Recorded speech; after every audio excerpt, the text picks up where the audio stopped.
Hey guys, we're working on block 4 of our Elenor Burns sampler quilt. So this is block 4. So this is, they're calling it the Louisiana block.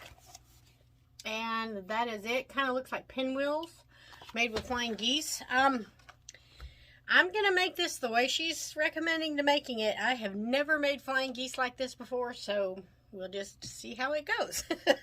So for this block, you will need a light, dark, and a medium. The cutting instructions: 1 7.5-inch square of your dark, 1 9-inch square of your medium, and then 4 3.5 by 6.5 rectangles of your light or background.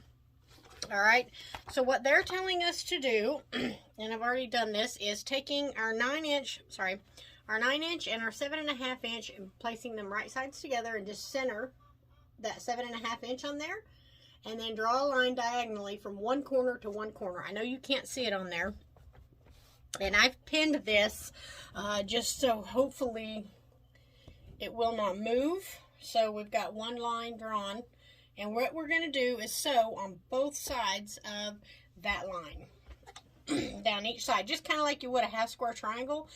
I'm not sure where to start. I guess right there at the 7.5-inch square where it starts. Like I said, I don't know why that one's bigger. We're going to find this out together. So here we go. We're going to sew down both sides of the line.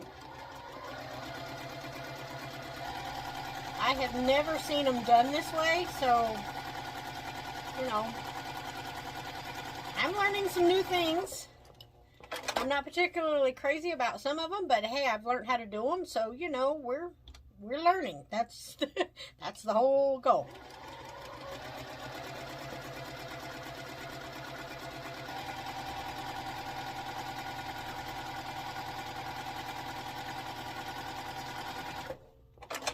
Okay, so I've got those sewn, and then next thing we're going to do is cut this down on the drawn line. Alright, so we're going to cut right on the line that we drew. My ruler is almost not long enough. Alright, and then we are going to press these open, and we got these crazy looking half square triangles. Okay, we're going to press these to the larger triangle.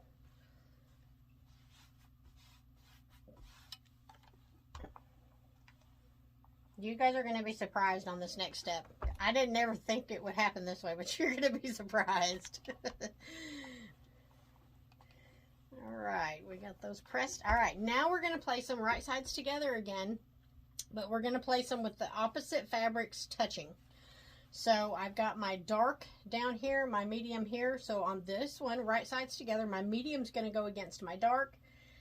My dark is going to go against my medium. Now, the seams are not going to match up, and she says that in the pattern that they do not lock, just match the outside edges. But if you'll look, this matches perfectly all the way around. I know, crazy, right?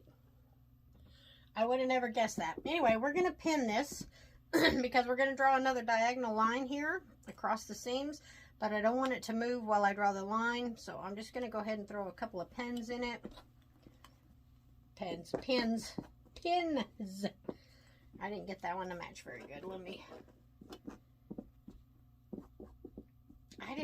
I was shocked when I went to put these together, and I thought, oh my goodness, they actually match up. That's odd. I did not know they would do that. And my pins, I just bought these, but just sure are very sharp. Okay, so now we're going to draw a line from this corner to this corner across the seams here that we have here. So corner to corner. And you can use a pencil or, you know, whatever marking tool you like to use, and then we're going to sew on both sides of that line again. So I will bring you guys over here to the sewing machine and both sides of the line. I've already got it pinned, so it all should be in place. 1/4 inch away from your drawn line.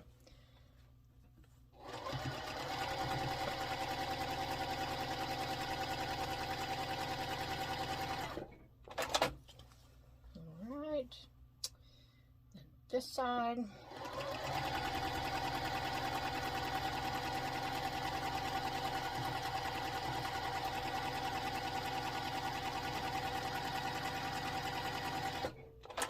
Okay, and once again, we're going to cut it along the diagonal. Okay, so let's cut this.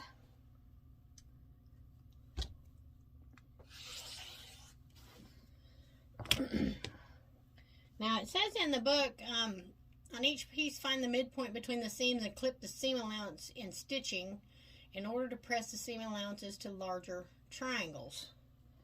However, these triangles are all the same, so I'm not sure if they're talking like this midpoint. Probably right there.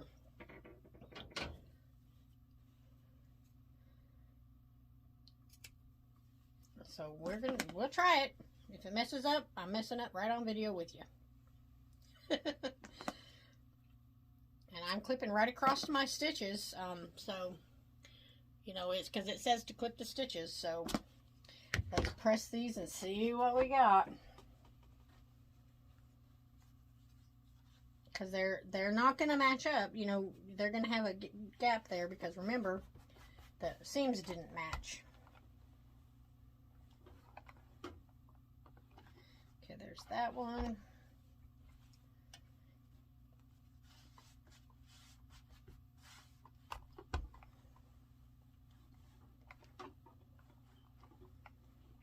And there is that one. So the next thing they're having us do. Okay, so now we're going to cut our 4 flying geese from this. So this is our darker fabric. That is going to be the body of the geese. These are going to be the wings, I guess you could call it. And it needs to measure 3.5 by 6.5. So if I take on my point on my 3.5 inch mark across, this is a 6.5 inch ruler. And I'm going to come down 3.5. I'm going to have to trim the very bottom of that, I can see. Okay, so I've got my 3.5. You need to make sure you leave at least 1/4 inch up above your point here. And then 3.5 on the bottom, because it needs to be 3.5 tall by 6.5 wide. So I'm going to center. Let's see, 6.5 would be 3 1/4. It's 3 1/4 on my point there, because I need to make that half of that to get the very true center. And then we're just going to cut that out.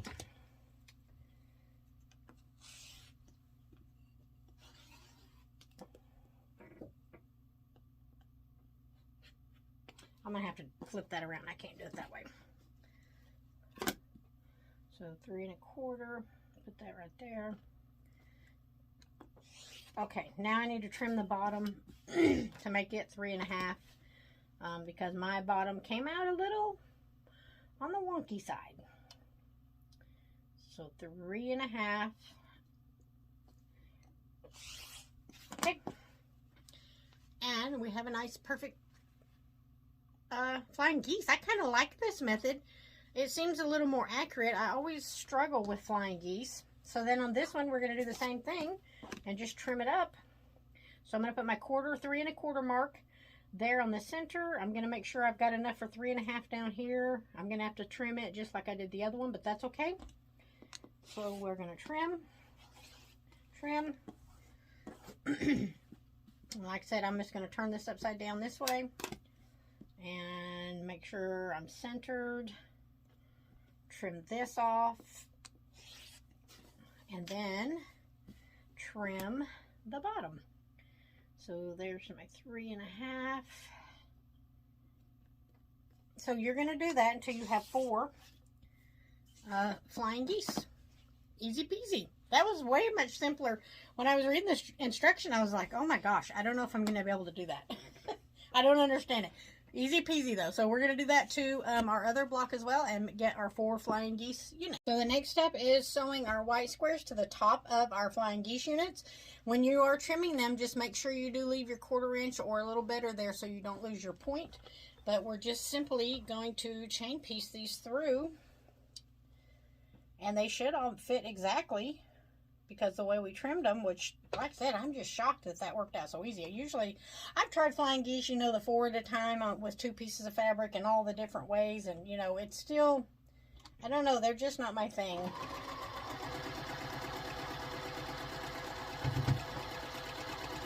I always struggle with them. So that's all we're going to do is just sew these all together, and then we'll lay our block out and get it sewn together.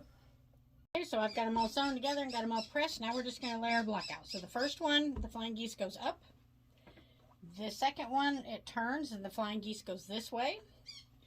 The third one, the flying geese goes down, and this one goes that way. So you're just making basically a pinwheel, and we're just going to sew them together like a big 4-patch.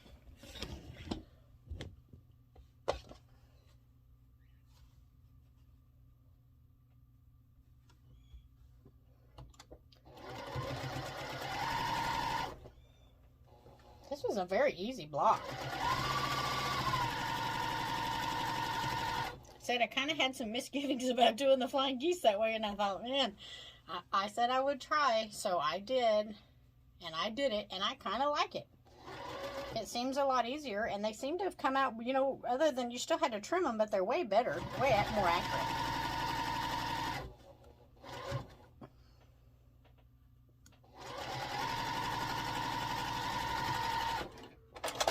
Okay, then I'm just going to open these two up, and let me go ahead and finger press these seams which way I want them to go. That one's kind of wanting to go that way. This one can go this way. There we go. And all we've got to nest is those center seams there, so that's going to be super easy, and it should all fit right together. Which I'm always thankful for, because my blocks rarely fit together. I mean, I'm consistent with my seam, my pressing, trimming, but you know, it's just nature of the beast, I guess.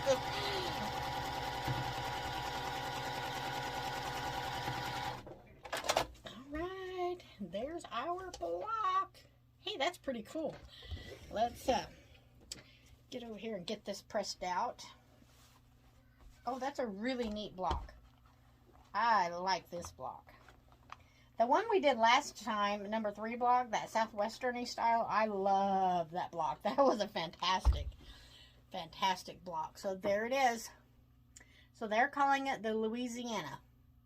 So if I would have used more prominent medium here, it probably would have looked better. And it does in person. On camera, I'm sure it doesn't show as good as it could. But there you go. You can see it there. So it should come out to 12.5 inches. Yeah, 12.5 inches, unfinished. All right, I will see you guys next time for block 5. I don't know, week 2, somewhere in there. I'll try to get to it when I can get to it. Have a great day, guys.